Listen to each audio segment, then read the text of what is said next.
శ్రీ పవన్ కళ్యాణ్ గారు, నేను ఇప్పుడే మీ ప్రెస్ మీట్ ని చూశాను. నేను చెప్పిందేంటి, మీరు దాన్ని అపార్థం చేసుకుని తిప్పుతున్నదేంటి? నేనిప్పుడు విదేశాల్లో షూటింగ్ లో ఉన్నాను. 30వ తారీఖు తర్వాత వచ్చి మీ ప్రతి మాటకి సమాధానం చెప్తాను. ఈ మధ్య మీకు వీలైతే నా ట్వీట్ ని మళ్లీ చదవండి, అర్థం చేసుకోండి ప్లీజ్.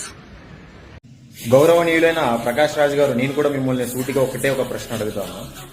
హిందువుల మనోభావాల మీద పడి ఏడ్చే మీరు ఇతర మతాల జోలికి వెళ్ళగలరా? ఇతర మతాల గురించి ట్వీట్ చేయగలరా? సూటిగా అడుగుతున్నాను మిమ్మల్ని ఈరోజు ఒక మాట.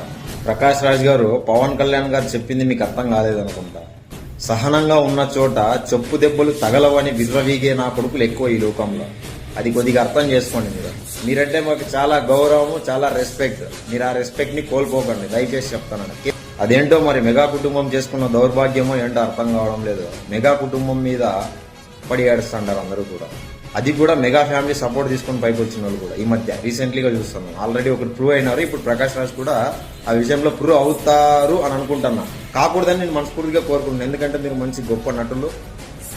మీరు కేవలం ఇలాంటి విషయాల్లో రియాక్ట్ కాకుండా ఉండడమే మంచిది నా అభిప్రాయం ప్రకారం.